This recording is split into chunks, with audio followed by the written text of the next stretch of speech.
We're rolling. We're interviewing Mr. Garrett Jupp. It is January 17, 2001.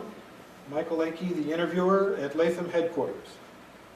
Mr. Jupp, what did you do prior to World War II? What were you doing before the war started? In school. High school? Yeah. Okay. What year were you in high school when the war broke out? Probably a senior. Yeah. Do you remember where you were when you heard that the war had broken out? Sitting in my parents' living room. Could you describe that? How everybody felt? Yeah. My dad had a Scott shortwave radio. It was big, all tubes. And they interrupted the program and told us about Pearl Harbor. And we couldn't believe it. And that was the first reaction. Mm-hmm. Somebody screwed up. I mean, you know, please, leave me alone. And then we got further reports. And then everything turned to a rage. We're the United States. I mean, people don't do that to us.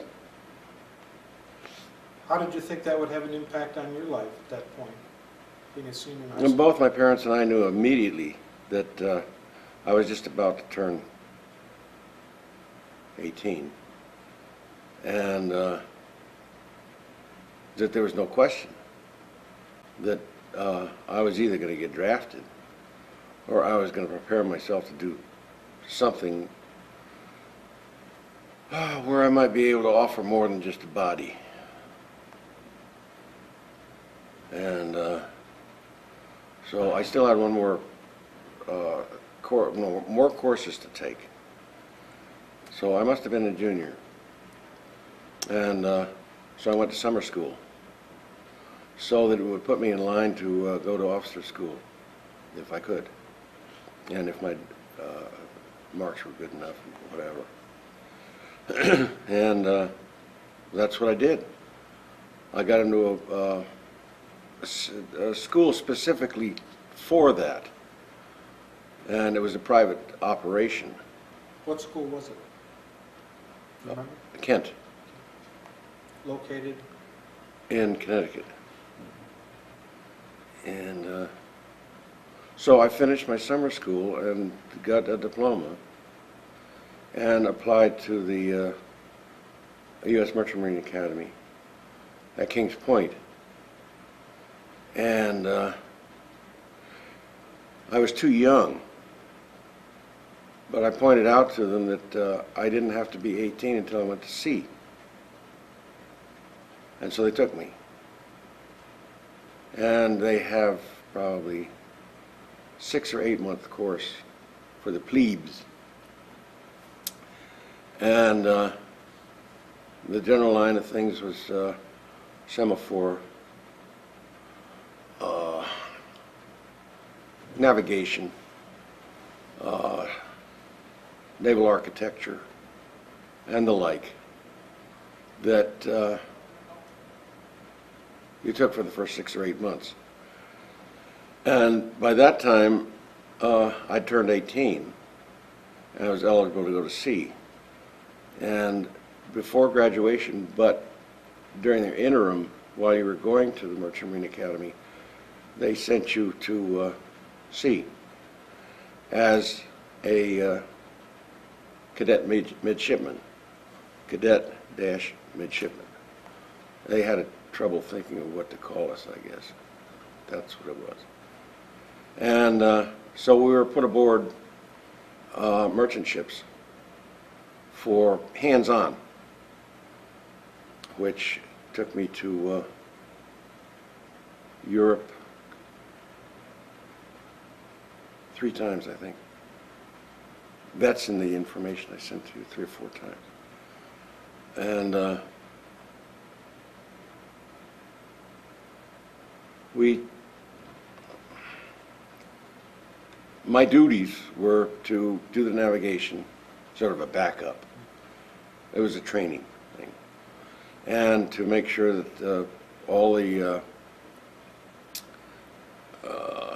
security doors were closed. I was kind of a gopher. I'd do the work that nobody else wanted to do, run around the ship and make sure all the security doors were closed in case of attack or whatever. And as I remember, the trips were not all that exciting.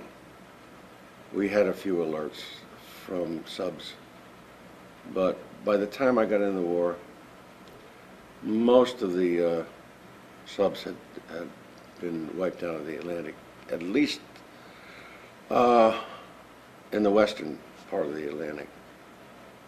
Were there other cadet midshipmen aboard? I was the only one on that particular ship. How were you treated? Like a landlubber. First off, there were a lot of laughs. You know, a snot-nosed kid, never got his feet wet, never been aboard ship, no beans. But they got off of that pretty quick. We all knew we had a job to do, and the horsing around didn't go on. And you kind of knuckled down and did what you had to do. It was good training for you? Yes, it was. Because you realize that this is a serious business. And for a kid, it's pretty hard to grasp the seriousness of it, because you're invulnerable. I mean, nobody dies, except the other guy. And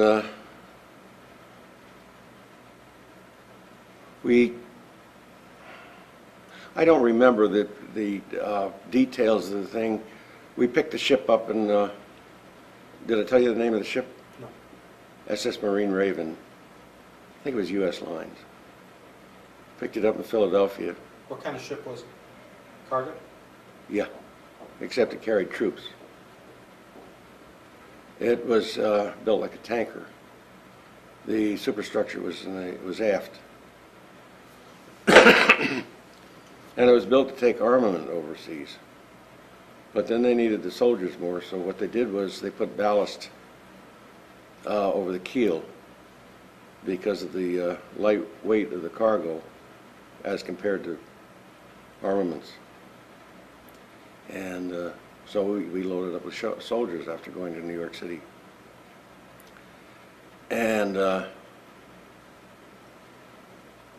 GIs were just bored. And they were packed in there. All the holes, wherever you could fit a bunk, there were 6 bunks high. And you had to get out of the bunk in order to turn over. The trip was how long? Took about 10 days, I think. We were one of the faster convoys, 10 knots. The slower ones were 6 knots. Those are the old victory ships. They were the slow convoys. And so we were lucky because we could outrun the subs, at least submerged, when they're submerged. How big was a convoy generally? 20 ships, in my recollection, more in that area, maybe 30. What kind of escort? We had destroyer escorts and a few destroyers. Not too many, because we were fast enough so that we weren't that vulnerable. Surprisingly enough, they were smart, because it was the slow convoys that got the heavy escort, because they were much more vulnerable, and the Jerrys just liked them because they could catch up to them, torpedo them. And so they had much heavier escorts than we did. And the ship was, what, about 3.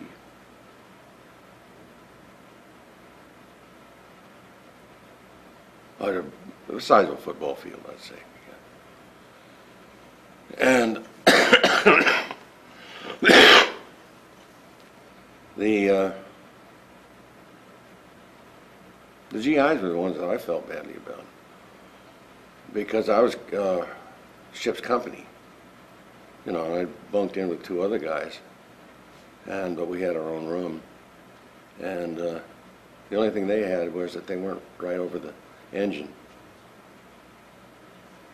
That was a noisy experience, but you got used to it.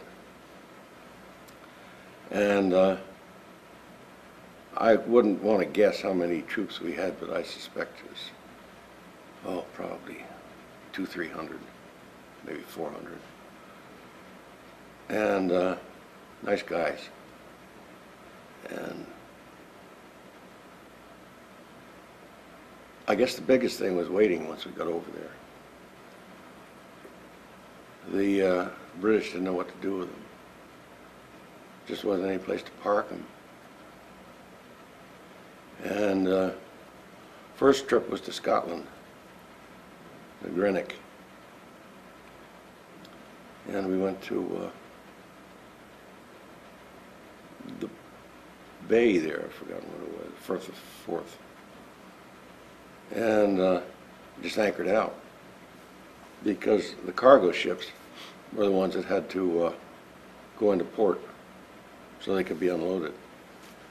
The troop carriers could be unloaded by small boats. And so we never got ashore except when we took a lifeboat and rowed ourselves ashore. So did you have some shore leave? Yeah. What was that like?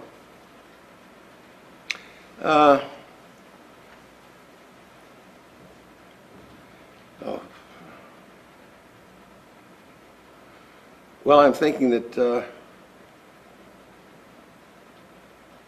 there were a lot of beer bars, the usual, and but one of the interesting things was that got a little old, because on the merchant ship we were able to sneak in a little scotch every once in a while, and we had it in a room, and as long as you behaved yourself, nobody cared. And but one experience I had was that I enjoyed going to the Belfast Officers Club. And there was everybody there. There were Aussies, a lot of British, and French, and all waiting for the big day. And I had a great time there because I was the kid. But whenever those guys got together and had a few drinks, they were going to solve how the war was going to be won. It's the usual thing. All got together and they all knew what to do next. And how to get Jerry this way and how to get Jerry that way and whatever. And I have to back up a minute because of the fact that one of the big things while we were going across the Atlantic was that we got, our pay was doubled when we got past the 17th parallel, because we were in war country then. So that was nice for everybody. And then I remember the time we got to England, no, we were, I don't know what parallel it was, but we were probably 200 to 300 miles off the British Isles. And here come 2 Lancasters.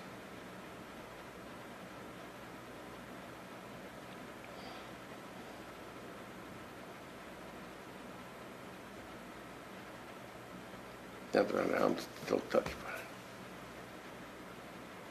They're about 10 feet off the water, just tearing right straight for us. And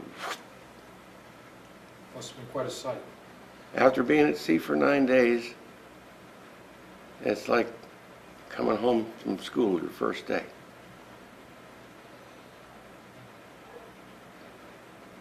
They flipped up, went right over our masts, wiggled their wings, sort of, hi guys, good to see you.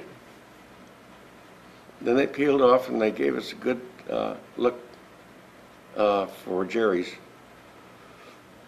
that might be lurking about slightly below water level. And then he disappeared. Oh, boy, did they get a cheer. The whole convoy just went.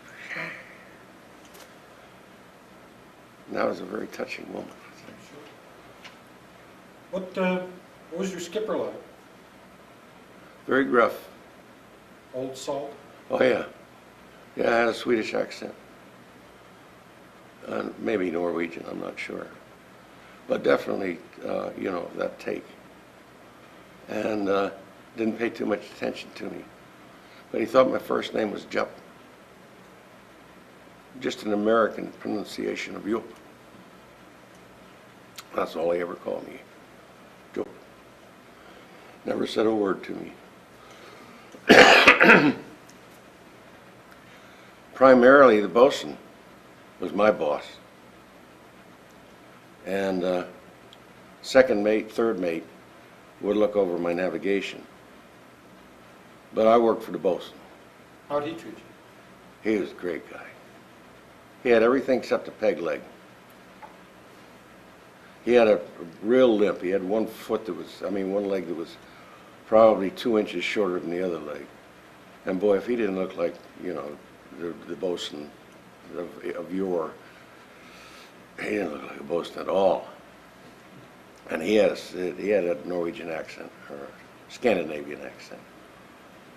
And yeah, he ordered me about, and one of my duties was to check the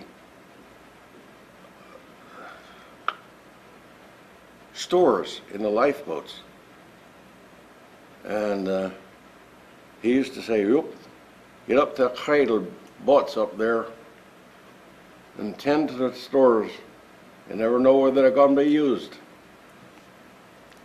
I remember him. He was something else. He took care of you? Yeah, we were like that. I did what he wanted me to do, and he was a good man, and he not only that, but he kept all of the bad guys. You know, it was a pretty rough crew. And I depended on him. So it was a good relationship. And I really had more to do with him than the officers. They were sort of my professors, looked after my navigation calculations, whatever. And most of the trips were that way, pretty routine. And the first time we went to Greenock, as I said, to Scotland, and they finally got the GIs unloaded. They found bunks for them, places for them, and they would take off in the landing craft. And they stayed for a week, 2 weeks, sometimes 3 weeks, until we got them all unloaded. And because, as I said, the British just didn't have any place for them. And it got boring every once in a while. And I remember the GIs that were, as they would get off, they'd load off during the rope ladder over the side, get into the landing craft and sit around with their backs against the hull. And one instance, which is kind of interesting, about the boredom of the war, was one guy at the prow up in the head where the gate is. He had a book, and this was an interesting thing. And there was about 30, 35 maybe. And they were all waiting, because once the landing craft was full, they all leaned against the back, and the guy with the book would tear out the first page, hand it to the next guy. And he'd read that page, and read the next one. And by the time they left, everybody was reading a page. The last guy in the circle would throw it overboard. How was the food? Good. Yeah. For the crew? Yeah, for the crew. Yeah, the other guys, I'm not sure.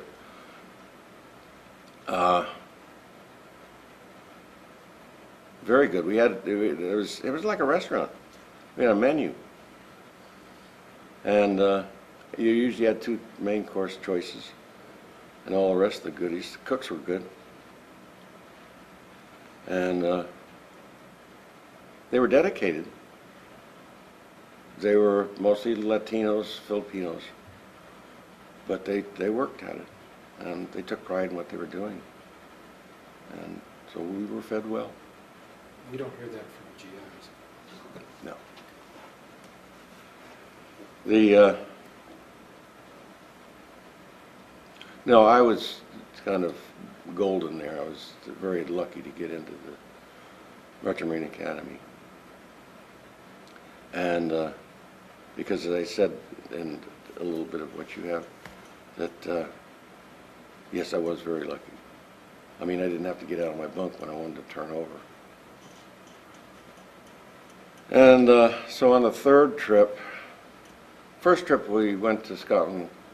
Second trip we went to second and third. I hear it all runs together. And we went to Belfast in Ireland. Well, not actually Belfast. We were up the slough from where the city was.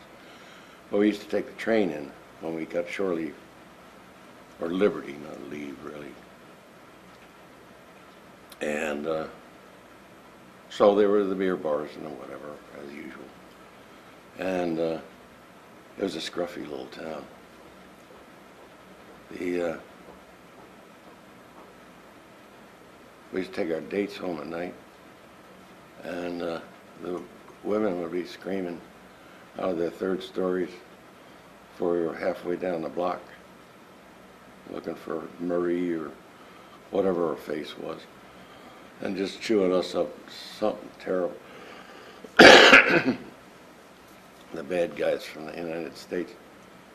And there was no officers club there, so I missed that.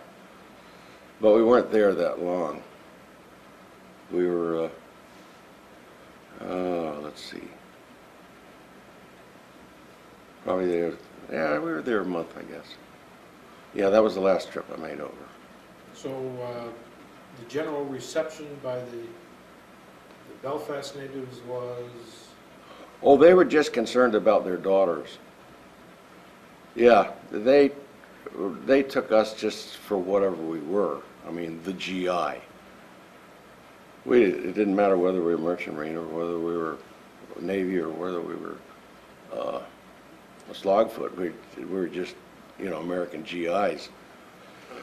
And not terribly welcome. I mean, they can handle it. They didn't really need us, especially the Irish, because for the most part, the war was somebody else's business. Even the Northern Irish. And the only other areas where shore leave went was, I can remember in Scotland we went to Loch Lomond. Me and a friend of mine went there. And we took a rowboat and went out and met a professor. Had an afternoon with him. Very interesting. And I've got, he was retired from Cambridge or Oxford or someplace like that. And we had a lovely afternoon with him. But he didn't seem to give a damn about the war. It was all just, jolly good show sort of thing. And, but I realized afterwards, had anybody asked him to do anything, he'd have been away from his little holiday house in a blink of an eye.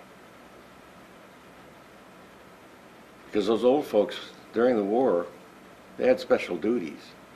And they didn't shrink from them at all. Tough, those British.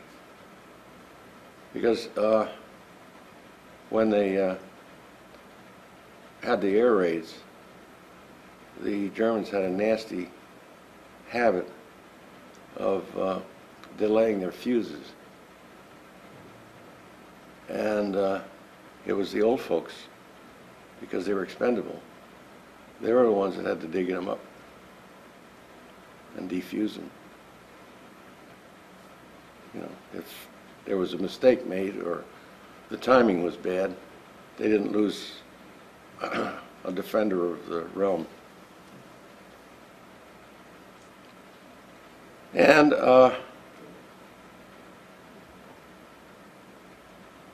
so the last trip was the GIs never got off. They stayed for months, or a month. And then all of a sudden we heard that France had been invaded. And the GIs were still there. Well, I think it was the same night that anchors were up and we were off with our precious load and headed for France.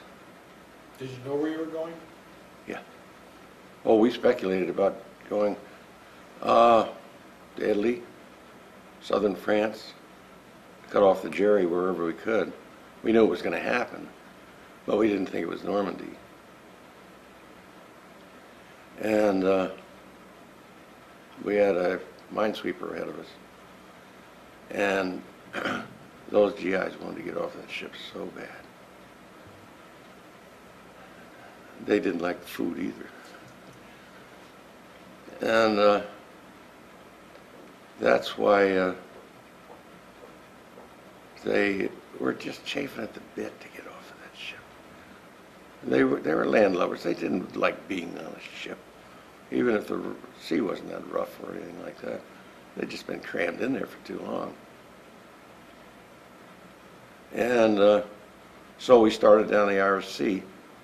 Another ship joined us from probably Scotland. And we were troop carriers. Had no escort. We had a minesweeper who went ahead of us, a little guy, about 60 feet, maybe 90 feet, with the outriggers. There are still being mines sown by the Luftwaffe.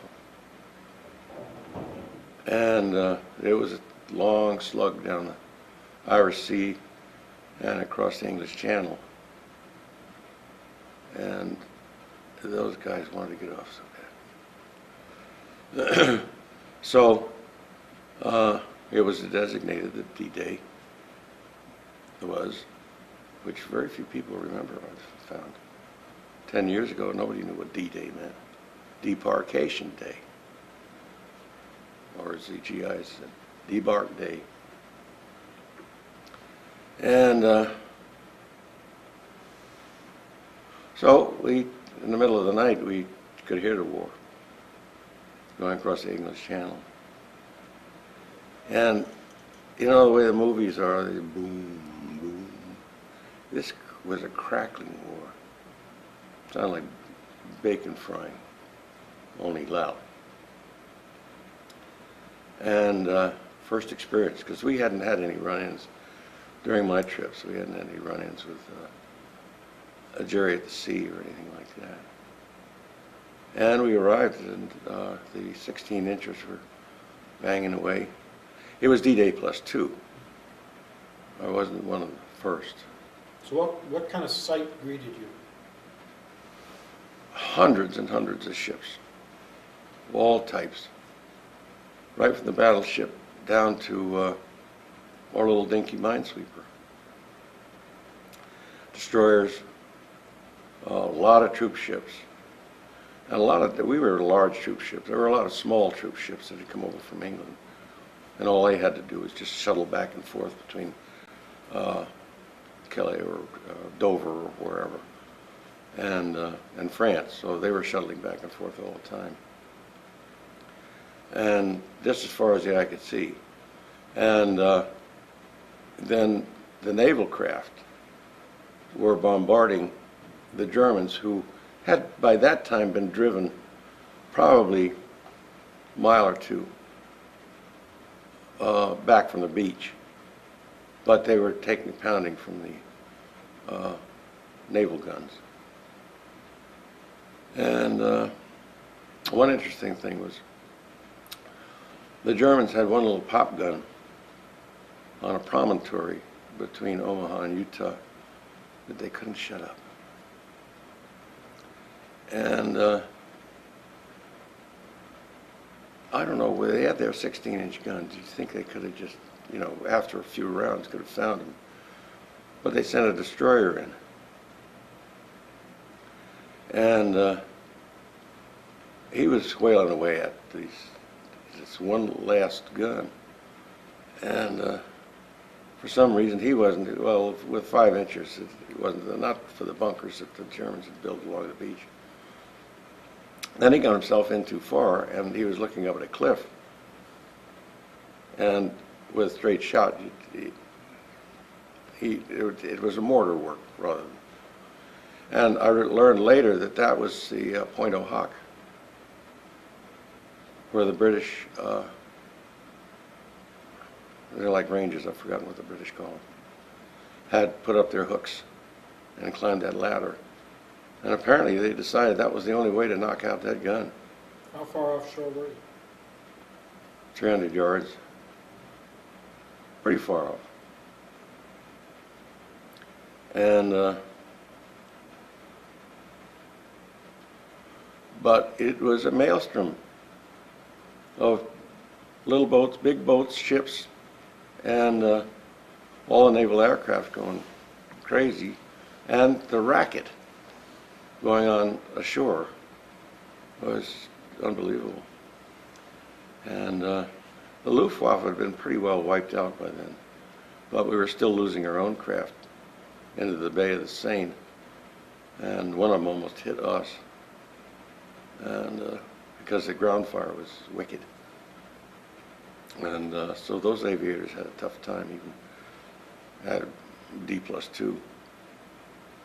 And another thing that made us all very sad, we lost our buddies with the minesweeper. How'd that happen? We don't know. It was dusk, and the minesweeper was about 50 yards off our bow. And it was a deafening roar. And we looked over, and there was nothing but smoke in the air and a hole in the water. Nothing. It was very saddening because we depended on them. We really got to know them. The whole crew was lost? Yeah, everybody. Splinters was all was left. It must have been a mine. It was huge. Whatever the explosion was, it would have sunk us. So we were saddened, but we also felt, boy, our buddies might have saved us too.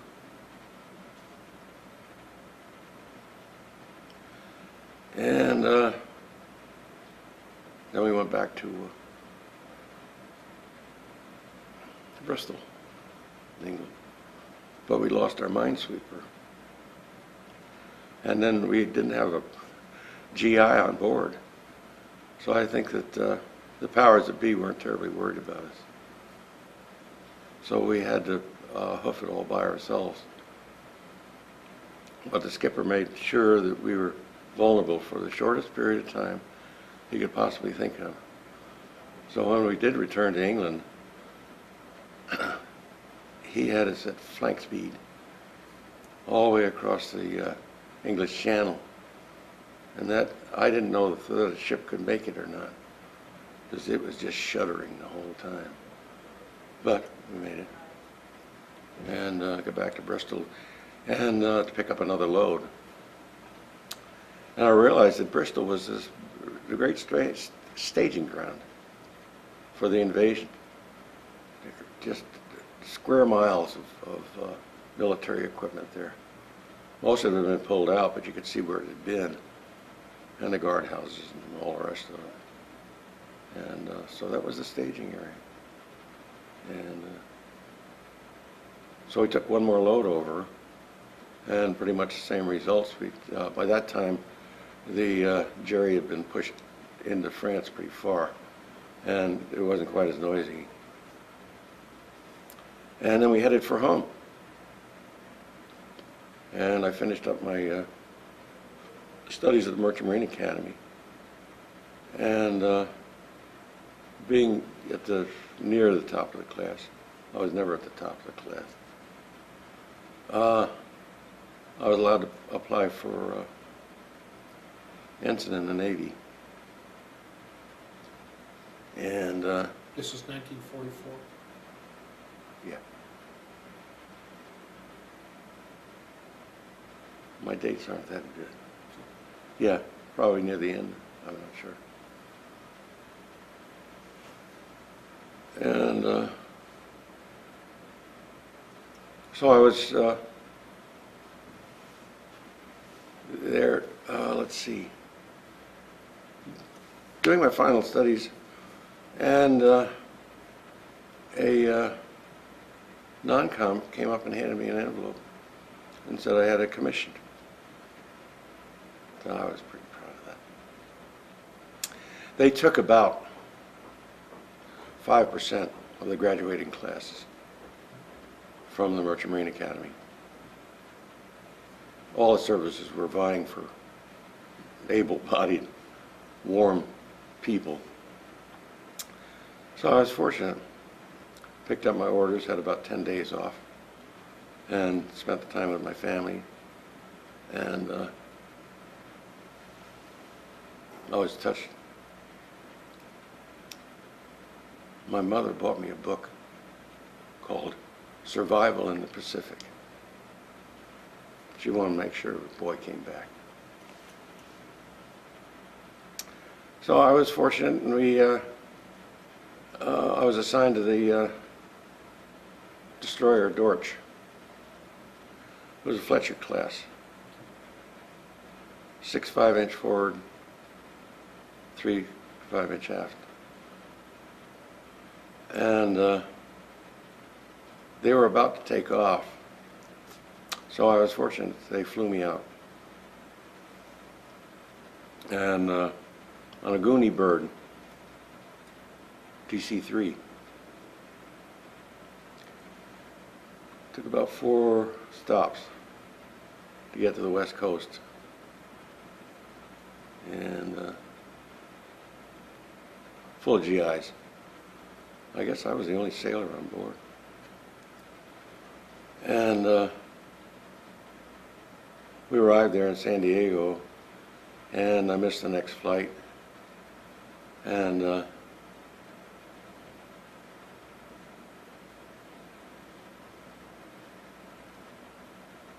just put my name on the list. Said anybody that's going up to Los Angeles will like a ride. And a bunch of movie moguls put me on the plane. It was a Globe Master. And flew me up to Los Angeles. So I was almost there.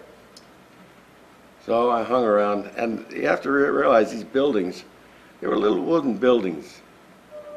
Oh, probably about the half size of a gymnasium. That's about all they had. You just sat around in those places, and there was no terminal or anything. And I'm going to back up a little bit because to get the plane at LaGuardia, when I first boarded to go to the West Coast, there was no terminal. Just want to change tapes. Oh, sure.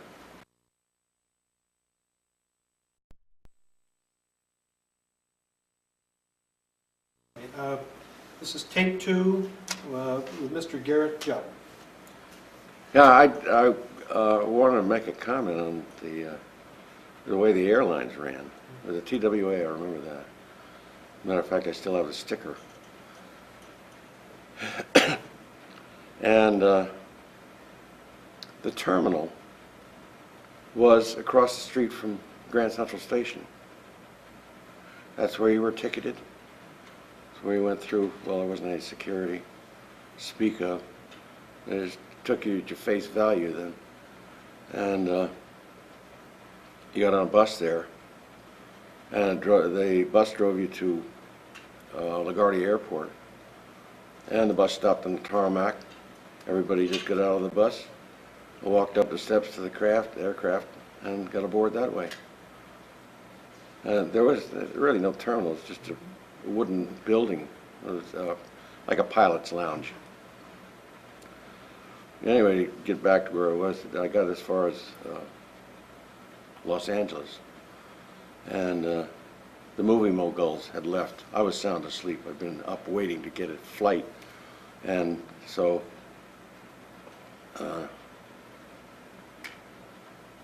they had taken off. The cleaning crew was on. I got on another wooden building, and waited there. And finally, the word went out that there was somebody going to do a ferry flight from Los Angeles to San Francisco. So an Air Force guy, said, "Okay, come on, guys." And so we walked out on the tarmac and swung us up into the belly of I think it was a Mitchell, I'm not sure, and all took our places. And the ferry pilot got on board, and somebody had taken the pilot's seat. He was thrown off forthwith. I remember what the pilot said when he got on. "This airplane ain't go with no driver." I've left out some choice words. So I threw the guy out, or else we wouldn't have had a pilot. And I sat in the gun tub and went sound asleep. It was noisy. I'm glad I didn't have to work the thing. And the rest of it was simple. And they had a ferry run, jitney, who went back and forth between the Navy Yard and the San Francisco airport. And so I was aboard the Dirty Dorch. When was it commissioned? It had already had, I can't tell you, it had already had a tour in the Pacific. So I can guess that it was about 2 years old. At that point, they'd stopped making the Fletcher class, and there was a newer class. I've forgotten what they call the newer class. And it had been shot up pretty good. And half the crew were veterans, and half the crew were tenderfeet or whatever, landlubbers. But I was in a good position because I had spent my time at sea, so I didn't have to take all of the usual. And I was the gopher, putting stores aboard.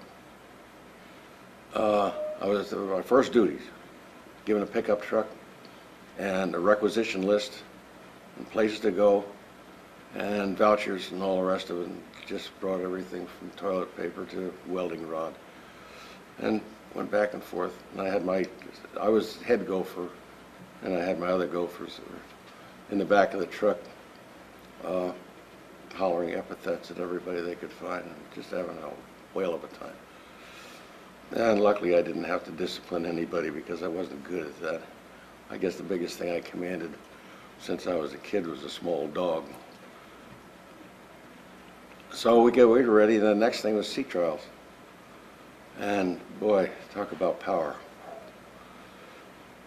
34 knots. That's almost 40 miles an hour. I've forgotten the tonnage.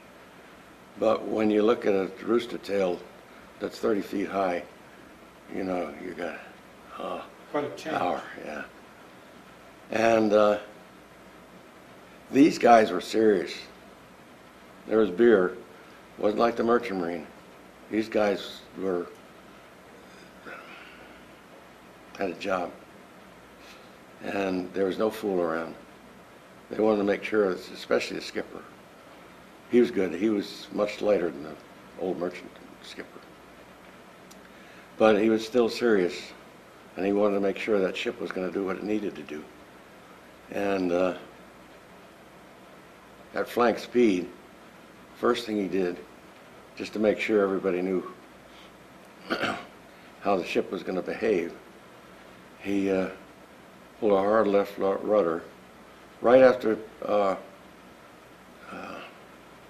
battle stations. And everybody was flying all over the place.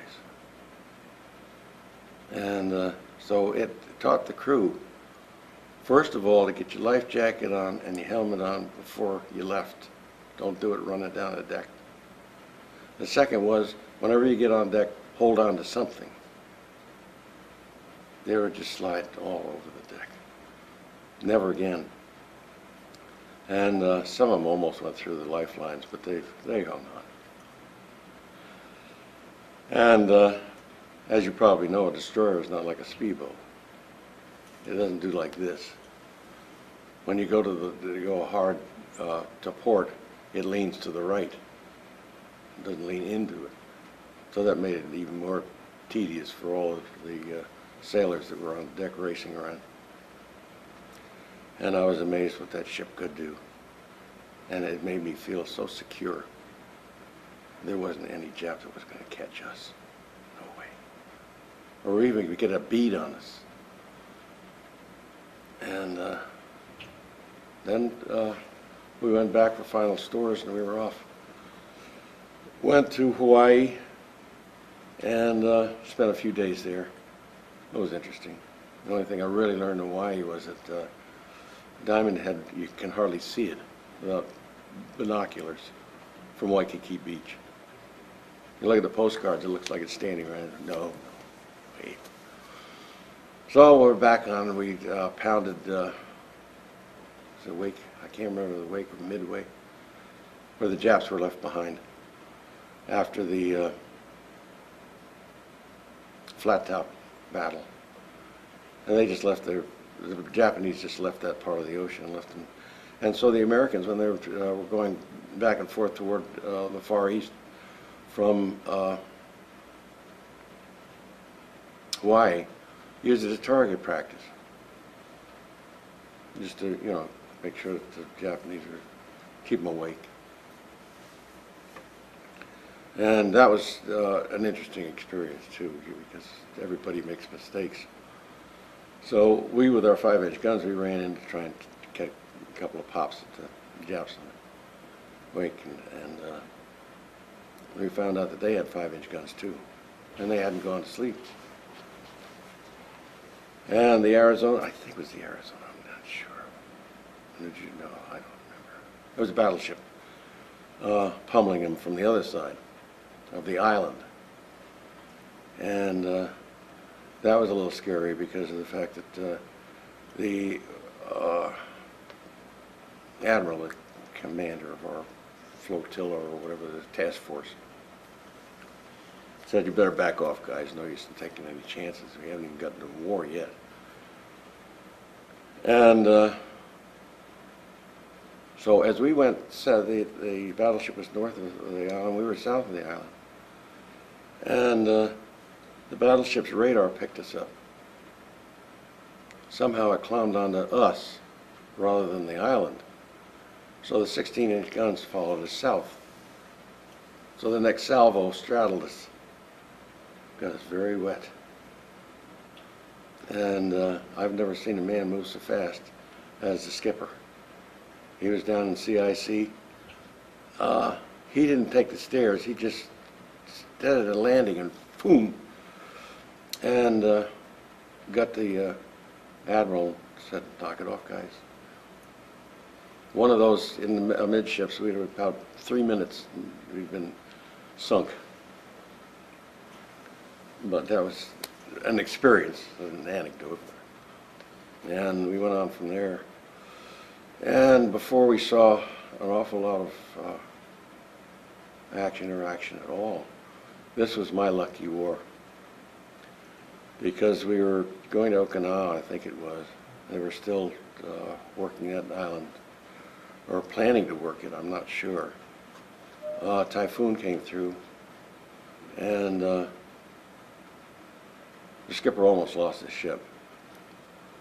We were ordered to stay on course, and we were taking the sea's beam, and the skipper hollered at the... We were with another task force at this point, probably with the intention of going into Okinawa. And,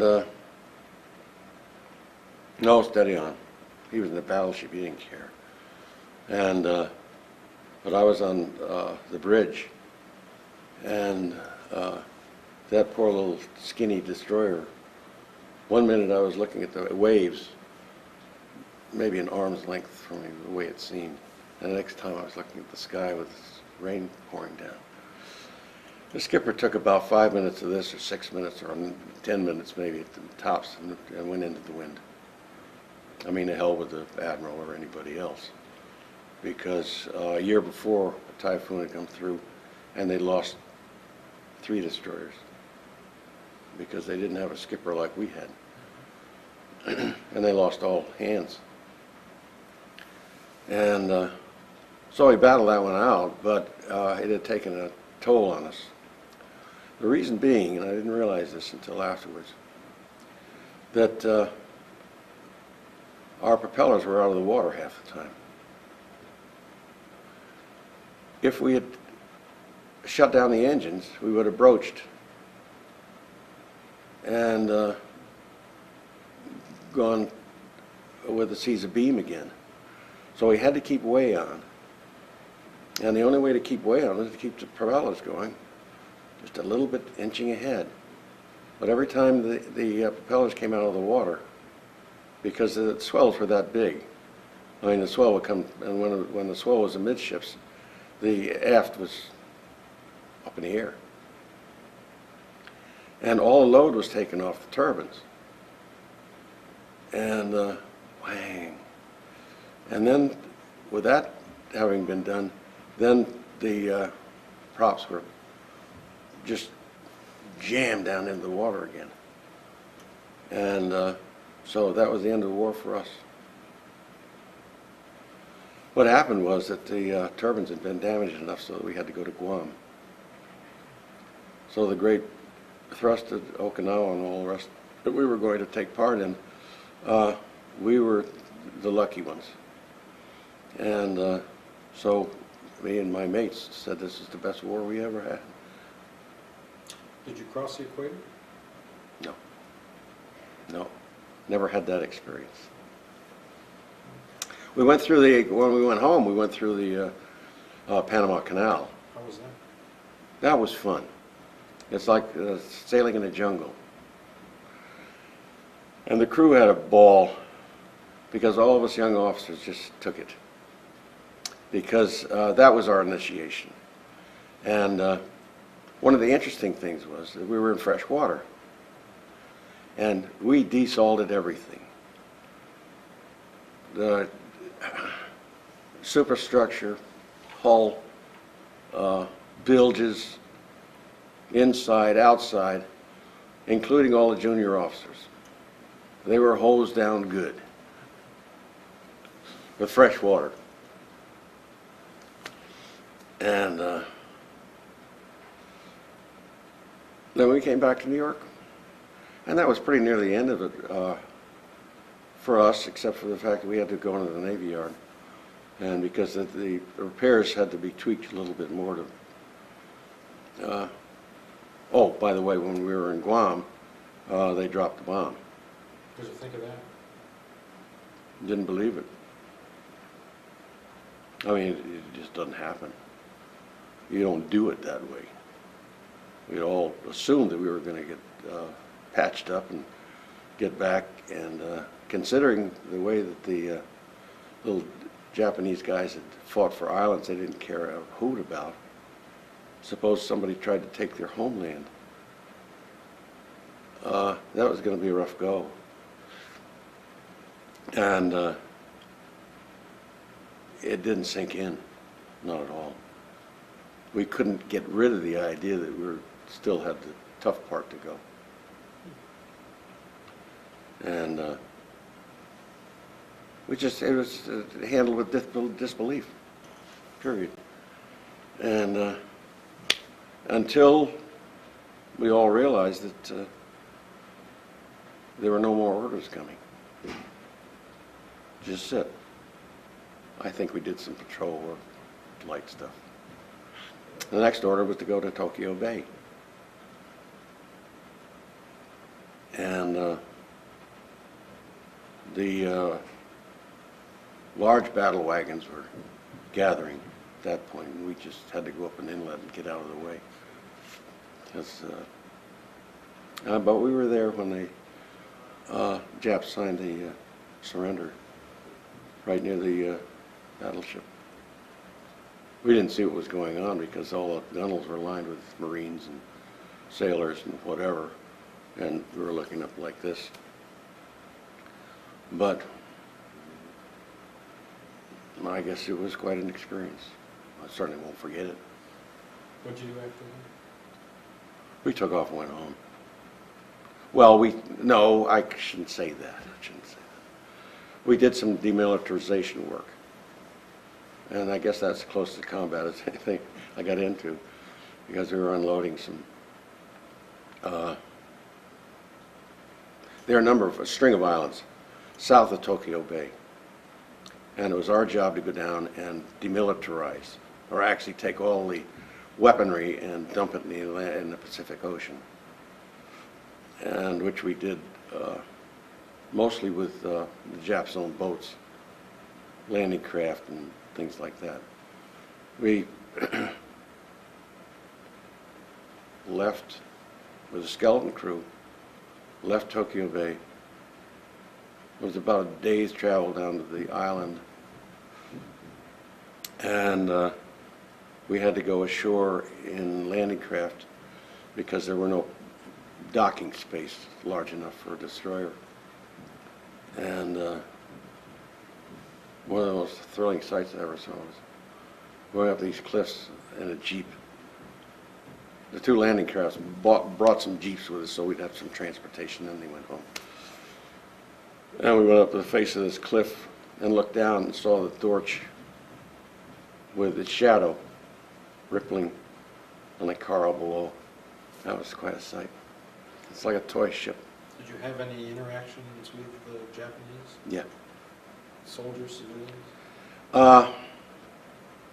No soldiers. I guess they were soldiers. It was hard to tell. They were pretty ragtag. And, but they had what they used to wear as soldiers' hats. They were like garrison hats. So I guess had something to do. And their job was to go into the interior and bring all the munitions to the dock and unload their trucks, load them on their own craft, a nondescript, I can't remember, fishing vessels or something like that. Take them out and deep six them. And the only communication we had was with a teacher who knew English and loved his sake. And used to have a party twice a week. So we learned a lot about the culture of the Japanese during those sessions. And he had a friend or two who spoke English. And so he pulled us aside and entertained us, and he had a funny little laugh, and he was just a delightful little guy. And so, but we learned a lot. And the bad experience we had was when, right in the middle of unloading all of the munitions, they blew up on a dock. The Japanese were doing all the labor, and the only place where the Americans were involved was actually piloting the boat out to sea and make sure that it was all dumped, just to verify the fact that it wasn't coming back to some other port on the island. And it killed 2 Japanese and wounded 3 of our guys. And darn, it blew me off the dock, where if I wasn't blown off, I ran like hell. And then we came back, and after what seemed like a half an hour, but I don't know how long it was. But there were munitions popping all over the place. Most of our guys went for the water and swam underwater and to the other side of this little inlet. And so most of us escaped. One guy got quite a lot of shrapnel. And the other demilitarization work was kind of interesting because of the fact that this was one of the islands that was going to protect the harbor, Tokyo Harbor, from invasion. And the bunkers they had on these islands they were rugged islands, rocky, like you'd expect in a Japanese print. You know, these high pinnacles all over the place.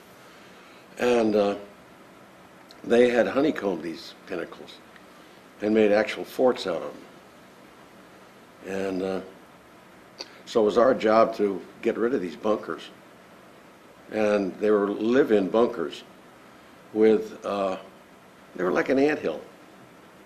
But they had where the entrance to the bay was, where they would expect to find ships, they had gun emplacements all through it. And it was all honeycombed underneath. And one of our officers, who was a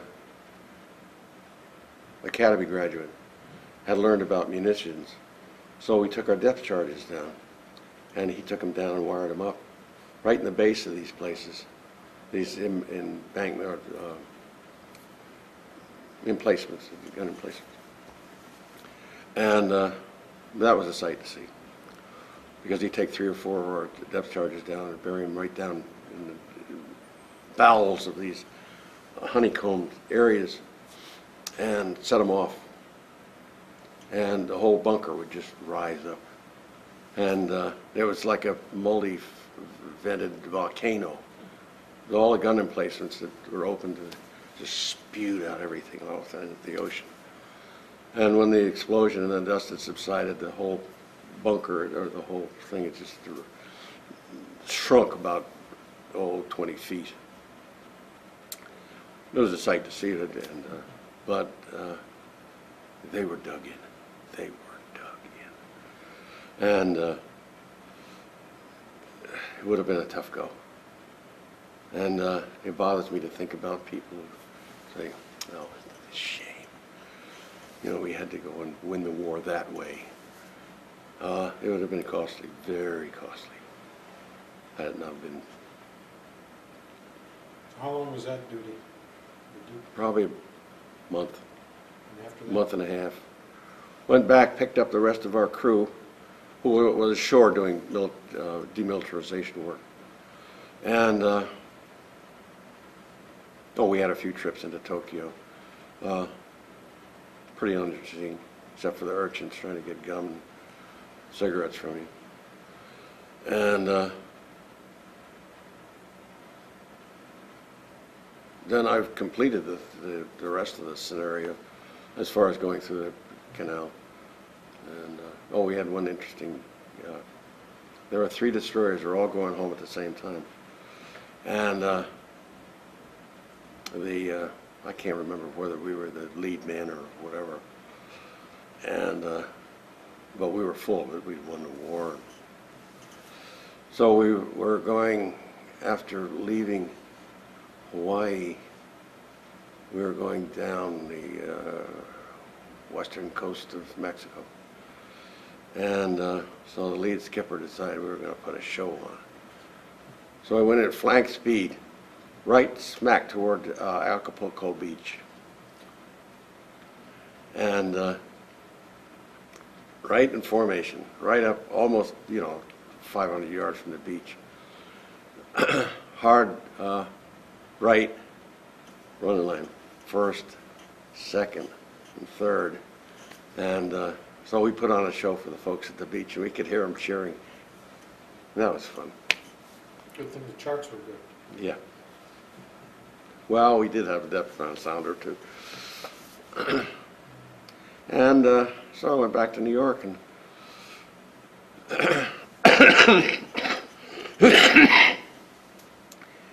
that pretty much winds it down. What was it like coming home? Fun. Movies every night. That was another thing. Movies on deck. Can you imagine? Up until that, no lights, no nothing. Movies on deck on a fantail. And So it was always nice to, and I think there was a good deal of beer consumed on the way home too. I think that the restrictions in that area were lifted. What happened to the ship after the war? It went down to the Cooper River, which is north of Charleston, and was mothballed, and with plastic coating on everything, ready for the next one. And I went with it and did that work, and we cleared out all of the armaments, all the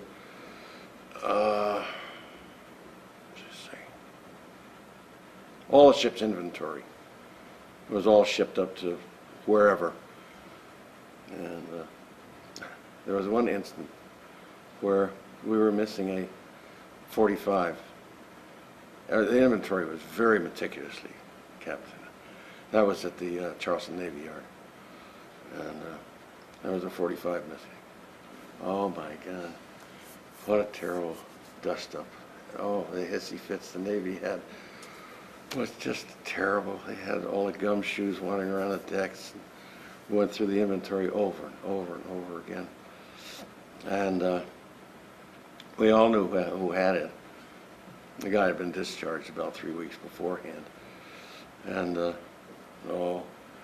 they were all suspicious. But he was a nice guy, very suave. Reminded me of Fred Astaire. And so they were, the Naval Intelligence was going to fix this problem. And I'll put $1,000 right here that says that 45 never found its way back to the naval inventory. And the demilitarization work was of our own, mothballing the ships. And I was in Charleston up the Cooper River not too long ago doing some welding work on one of the shipyards up there. It wasn't a naval shipyard, it was a commercial, and they were all gone. Of course, this was 50 years ago. And so I'm sure that they just cut up and sent off for scrap. They were obsolete for openers, you know, after about 10 or 15 years. And so it was a pleasant end to the show. And the Charleston ladies were very nice. I mean, the matrons and people like that, they like the officers to have them come over and have tea in the afternoon. And I'm not kidding.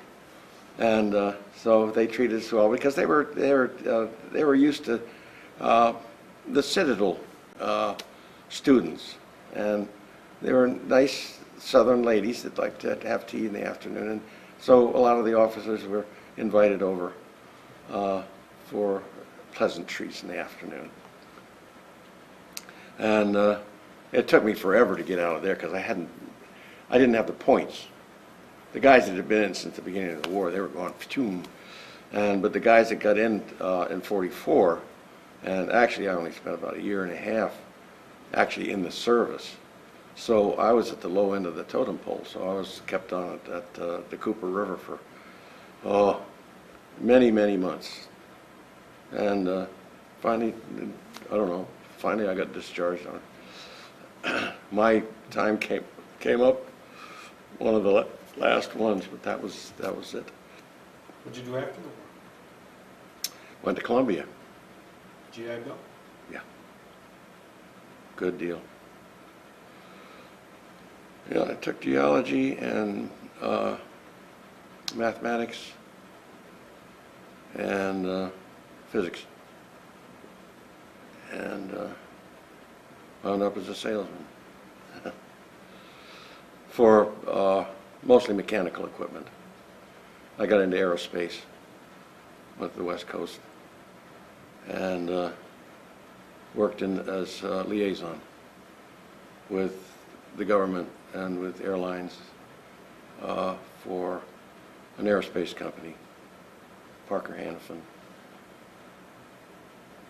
traveled all over the country for them, and it was an interesting life.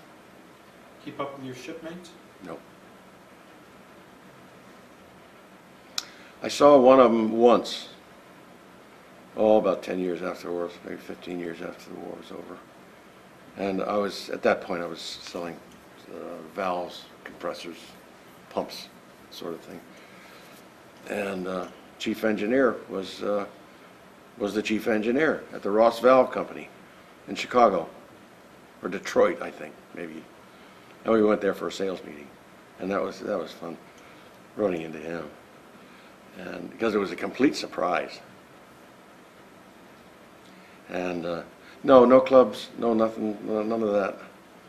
And I'm sure people went through the whole war together on the same ship, probably hung together better than we did, who just got in at the last minute and then got out, and it never really got in their blood, I guess.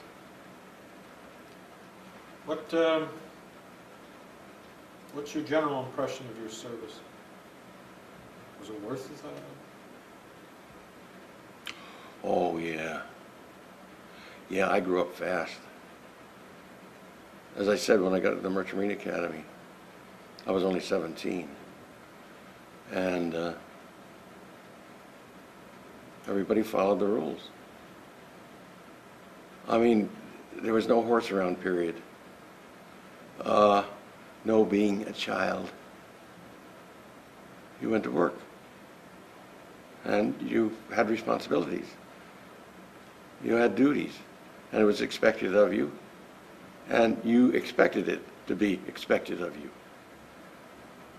There was no hanging out. There was always something to do.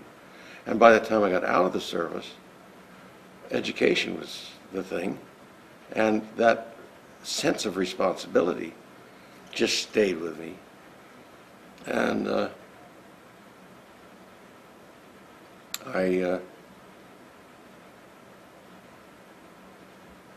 it was very worthwhile.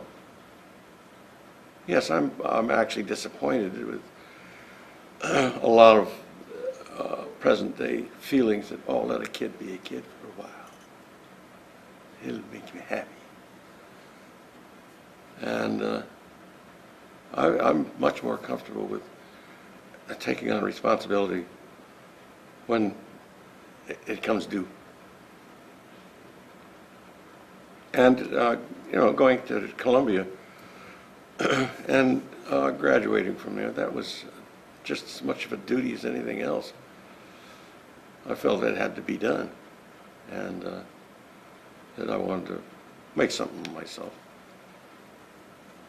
Very good. Thank you very much.